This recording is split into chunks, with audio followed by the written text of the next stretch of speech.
Hello friends, આ ગાયત્રીબેનના કિચનમાં તમારું સ્વાગત છે. આજે આપણે બનાવી રહ્યા છે પાલક પનીરનું શાક. એમાં મેં લીધી છે 250 ગ્રામ પાલક અને આ મેં લીધું છે 50 ગ્રામ પનીર, જે મેં શેકીને મૂકી રાખ્યું છે. કકડા કરી અને શેકીને મૂક્યું છે. અને આ મેં ગ્રેવી કરી છે. એક ટામેટો, એક ડુંગળી, 4 થી 5 કરી લસણ અને 6 થી 7 લીલો મરચો, એની ગ્રેવી કરી છે. અને આ પનીર મસાલો છે 1 ચમચી. ને સ્વાદ પ્રમાણે મીઠું, અને વઘારમાં જીરું આવશે ને હળદર, અને ધાણા જીરું 1/2 ચમચી, અને આ તેલ. હવે સૌ પ્રથમ આપણે ગેસ ચાલુ કરીશું. હવે આપણે 3 થી 4 મેં પેન મૂકી છે અને 3 થી 4 ચમચી તેલ લીધું છે. હવે આપણે 1/2 ચમચી જીરું લઈશું.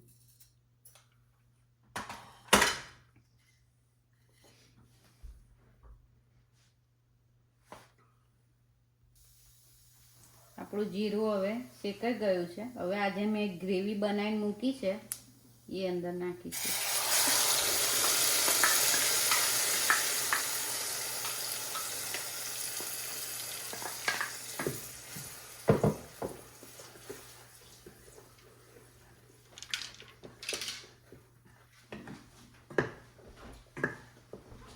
ત્રણ થી 4 મિનિટ આપણે ગ્રેવી શેકાવા દઈશું, ચડવા દઈશું.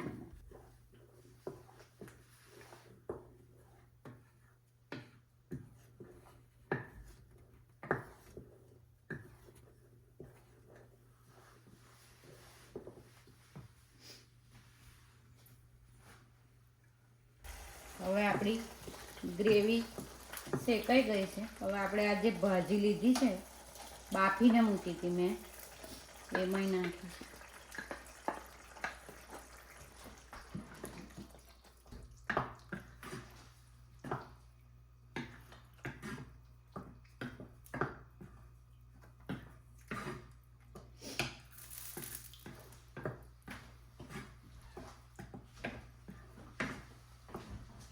હવે આપણે જે પનીર લીધા છે, જે મેં શેકીને મૂક્યા હતા, એ નાખીશું.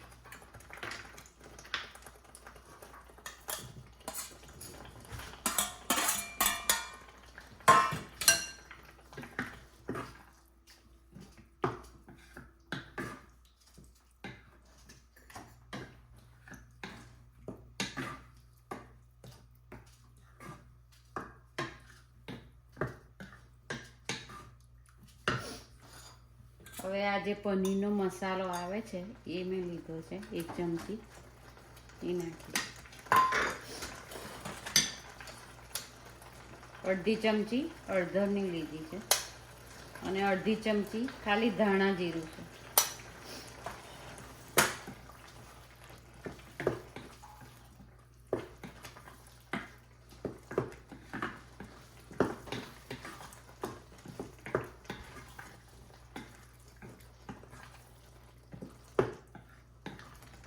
તમારે જેટલો રસો રાખવો હોય એ પ્રમાણે તમારે રાખવાનો.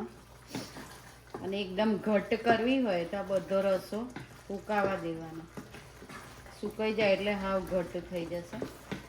મેં અહીંયા રસાવાળી થોડી રાખી છે.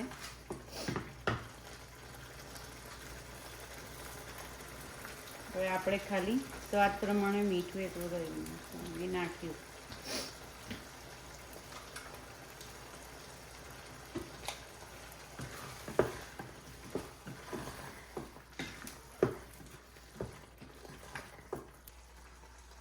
આપણી પાલક પનીર આપણું રેડી થઈ ગયું છે.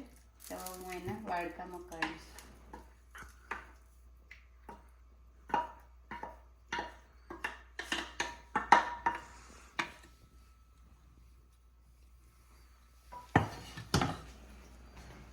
હવે મેં આ બાજરીના રોટલા લીધા છે. રોટલા જોડે બી તમે લઈ શકો છો, પરોઠા, ભાખરી, બધા જોડે ખાઈ શકાય છે. મેં અહીંયા રોટલા લીધા છે, બાજરીના રોટલા બનાવ્યા છે. જો તમને મારી રેસીપી પસંદ પડી હોય તો મને લાઈક કરો, શેર કરો અને સબસ્ક્રાઈબર કરો અને બેલ આઇકન દબાવવાનું ભૂલતા નહીં. જય શ્રી કૃષ્ણ. Thank you.